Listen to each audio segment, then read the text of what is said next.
What's going on, guys? So the Jaguars once again drop another game to the Indianapolis Colts, losing by a score of 29-26.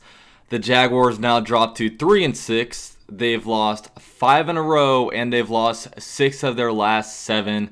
And we're now in the basement of the AFC South, and the playoffs are pretty much an unimaginable thing right now. The Jaguars are spiraling out of control, and it's not a good situation, obviously, and it's been one of the more disappointing years of my lifetime when it comes to Jaguars football. Now, this game, I mean, where do you start? I mean, first of all, the defense was really bad in the first half. Now, I do give them credit. They didn't allow any points in the second half, but they started off that half terrible, the first half terrible. I mean, Andrew Luck basically scored touchdowns on 4 out of his 5 possessions, just driving it down the field on us, just getting chunk plays. I mean, you look at us, the defense did all kinds of stuff. We were like blowing coverages. We were constantly out of position. The defense I mean, if you look at the kind of the blown coverages, I mean, Barry Church was constantly out of position, and then like him and Miles Jack kept looking at each other like, what's going on? But it was clearly Barry Church's fault because Telvin Smith doesn't cover the back end.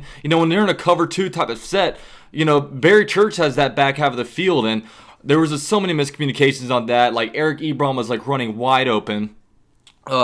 We were not very disciplined. I mean, we had a few like personal foul penalties.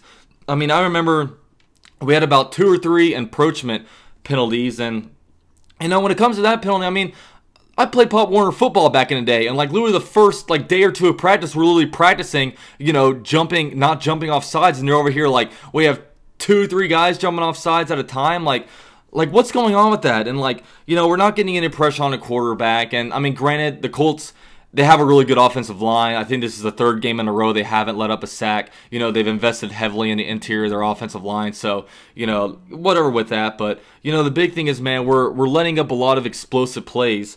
I mean, like Wilkins, like he had like 1 carry. He gets like a 53-yard touchdown. I don't think he got a touchdown. He just had a long 53-yard run. Eric Ebron had a 53-yard touchdown reception. T.Y. Hilton had a long 35-yard catch. And, you know, this defense, like it was just really bad in the first half. And like luckily we were able to kind of go, the offense was able to keep us in it, and they were pretty much able to answer off of most everything that the Colts were kind of doing. And really, then, like I'm about had it with Todd Wash. I'll be honest with you. Like with the pace that we're going right now, we're gonna finish this year either like 5-11 or 6-10. You know, by the pace that we're going at. And you know, you've got to cut loose with somebody. You know, I don't think Doug Marrone should be fired. You know, I do still think Doug Marrone's a good coach. I don't know about Nathaniel Hackett. You know, with that, it's just so much tougher, I feel like, to get rid of like an offense coordinator, just because, you know, you put in your system and it takes so long to kind of learn a new system. And you know, I think he's had probably more good games than bad games in my opinions. You know, I'll critique him in just a minute. But when I look at Todd Wash, man, I mean, this defense, you basically have the same exact personnel as last season, and you've regressed in a big way. All these players are out of position, and it's not like there's one person. You know, it's not like it's like Tyler Patman consistently out of position. You know, it's like you have Barry Church, you know, blowing coverages. Next thing you know, like Miles Jack is like getting like personal foul penalties. You know, your defensive line that was once Saxonville last year, it's not getting like any pressure, and the turnovers like aren't really there much anymore. And like really, man, Todd Wash has been with our organization ever since like Gus Bradley. And sometimes, man, like coaches' acts get old, you know. Sometimes, like, you know, with Tom Coughlin over there in the New York Giants, like eventually, you know, his act kind of got old, and they had to kind of fire him, get some new blood in there. You know, like Andy Reid over with the Eagles, you know, they knew he was a good coach, but at some point the whole thing just got kind of old, and they need to bring fresh new blood in there. I mean, we bring in a new defensive coordinator, there'll be guys lining up to take that job because we have so much good defensive personnel, and the things that we can do on defense are so great. But, you know, I mean, I do give them credit. They made their second half adjustments. They obviously didn't let up any points in the second half, like which was obviously good.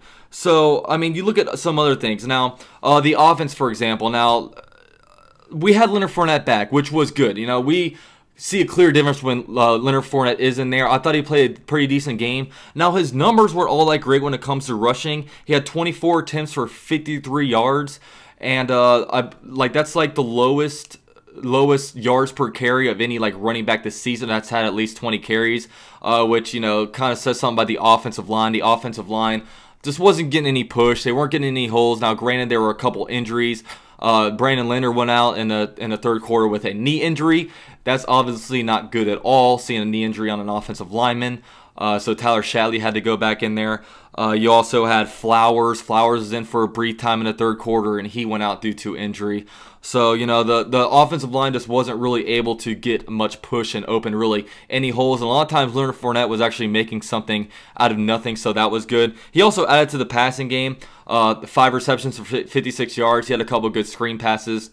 He had 2 total touchdowns on the day, and it was good to have him back. Obviously, the offense moved the ball. You know, we got 26 points. Obviously, not a super, like, a big amount of points, but, you know, it was still good. And, you know, Bortles this game, he went, you know, 26 for 38, 68% completion percentage, 320 yards, 2 touchdowns, and 0 interceptions. I thought Blake Bortles actually played a really good game. You know, he obviously wasn't turning the ball over. You know, he had a really long touchdown pass to Moncrief. I believe it was like 80 yards, so that was good. Granted, he was checking down a lot, but he was kind of taking what the defense was giving him. And, you know, usually on the checkdowns, we were able to get like at least 5 yards out of them. And I thought Blake had a good game. You know, if I'm going to beat him up for having bad games, then I'm going to help him out for, then I'm going to, you know, give him credit when he has a good game. But, man, the wide receivers this game. We had Moncrief had a good game. 3 receptions, 98 yards. We had Westbrook. He had 3 receptions for 30 yards. You know, Moncrief added on a touchdown. But those were the only 2 receivers with receptions. Unless we want to count Rashad Green, who had 1 reception for 11 yards, but he fumbled the damn ball. What are you doing? Like, I think this season we have more fumbles from wide receivers than we do running backs. It's atrocious. It's unacceptable. Like what are we doing with this man? Like, Rashad Green, I don't even know how he still has a job. I mean, he's just sitting here cashing checks. You know, I mean, I'll freaking leave him in Indianapolis. You know, trade him for some paper plates and laundry detergent. Like, I am freaking tired of this dude, man. Like, he's gotten cut like twice from the team this year. He comes back and, like, you know, granted, he's probably having to step up because they're giving Keelan Cole less looks. I mean, Keelan Cole didn't even get a target this game.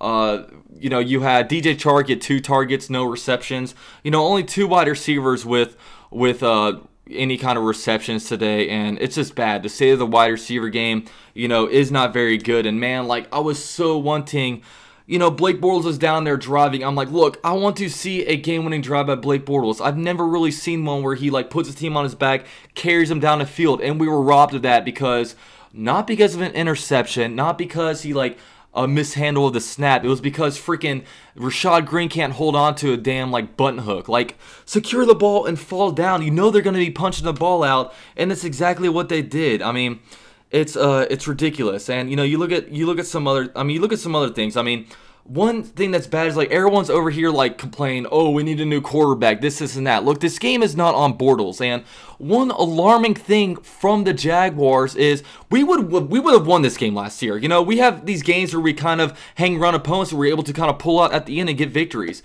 You know, that's what we were able to do in 2017, but we reverted to old Jags where we play these close games and can't find a way to win. If you look at the stat, in 2017, when Blake Bortles did not throw an interception in the regular season, we were 7-0.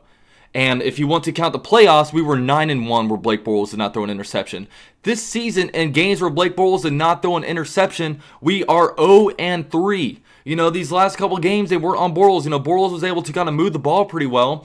We haven't had a running back get 60 rushing yards all season. You know, we don't have that rushing game anymore. Our defense is not the dominating defense that we had last year. And, you know, could we afford to have a better quarterback? Of course we could. Like, it'd be nice to have, you know, a quarterback that can put the team on his back, that can, like, pick apart a defense and, you know, fire it off to, like, different guys. You know, it'd be great to have that. But, you know, if we replace Blake Bortles with a quarterback right now, like, we have other issues going on. You know, our wide receivers aren't very good. Our offensive line isn't very good. Now, granted, our offensive line played better than last week. I mean, I thought in the passing game, when it comes to pass protection, they were a lot better than they were last week. But the running game, like, was not as good with them. They weren't opening holes. But you know, like, to put this kind of stuff on Bortles, I mean, I like to be as fair as I can, but this game, like, it's not on Bortles as much as, like, we want to really pin someone to really put the game on. It's just, man, Rashad Green fumbling at a 25-yard line when we were driving. We were down 3 points. All we need a field goal to put into overtime, or we need a touchdown to go and, like, basically win it, or at least, you know, pull away with a lead with less than a minute and a half remaining. And we weren't able to execute. We fell short, and we were really robbed of what could have been a game-winning touchdown or a game-winning drive, whatever, because the 53rd man on the roster couldn't pull through. And, you know, this wide receiver thing, it's you know, it's rough. It really is rough. And, you know, the Jaguars, they fall like 3-6. We're out of any kind of contention. I mean, hopefully we can do some stuff. You know, I'd like to beat the Steelers just because that's a pride thing. I'd like to be able to beat the teams in the division because it's a pride thing. But this season, man, you know, I'm going to still be cheering for them to win. I know some people are being looking at draft position, all that kind of stuff. That's not going to be me. But, you know, you look at other things. I mean, Lambeau let 4 points out on the field. I mean, you know, he got a blocked extra point, you know, whatever. You can put that on him. Like, I don't know. The guy made a good play and got a block, but also he missed, I think, a 52-yarder. So, you know, that kind of stunk, you know, especially when you lose by 3 and you put, you know, at least 4 points out on the field due to special teams kind of stuff. Like, it's not good, but, man, this team needs to come alive, and I don't know. It's rough. Like, this... You know, I mean, at least there was some positive about this. We didn't get blown out, and, like, we were in the game the whole time. It was nice to see, like, you know, the defense let up a touchdown. Our offense actually would come back and answer, you know, throw and strike to strike kind of with Andrew Luck.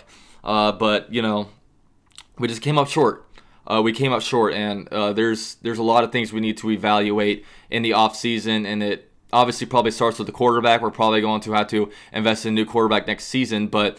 to think that if you plug a new quarterback in there that it's going to fix everything else, you know, it's not going to do it. You know, we need a number 1 wide receiver. You know, I like D.D. Westbrook as a number 2 guy. You know, we need some, like, new tight ends. I do like O'Shaughnessy. I thought he had a good game. Blake Bell had some good stuff. You know, I did like what Bortles was doing on 3rd down conversions. We were on a lot of 3rd and long situations. And I want to touch on, before I forget, some of the play calling. I mean, I thought Hackett called a pretty decent game, but one big criticism is, like, on... Like, 1st and 10, we just kept running the ball. I'm like, we keep running the ball, and, like, we'll get, like, a 1-yard loss, and it's, like, 2nd and 11. And we were converting a decent amount of 3rd and longs, but, like, at some point, you don't convert. And then you have to, like, punt.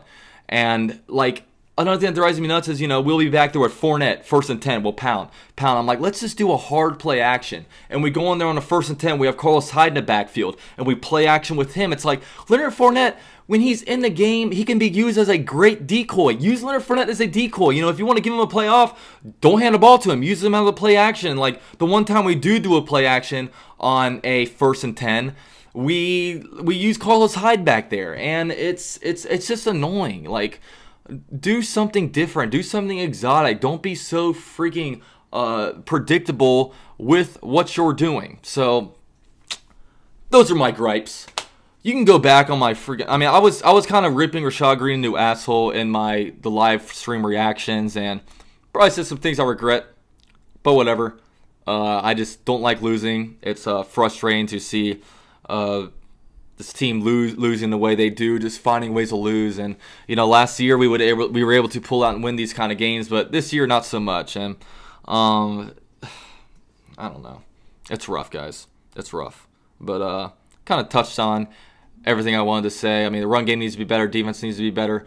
You know, quarterback, everything needs to be better. Like, we're just an incomplete team right now. So, yeah, with all that said, man, we have the Steelers next week. They took away our Sunday night game, so it's going to be a 1 o'clock game. And, yeah, Jaguars fall to 3-6. 4th place in the AFC South. Setting us up for a great draft position in a last place schedule, so we got that going for us. But, alright, guys, thank you guys all for watching. Like the video, subscribe to the channel. See you guys next time.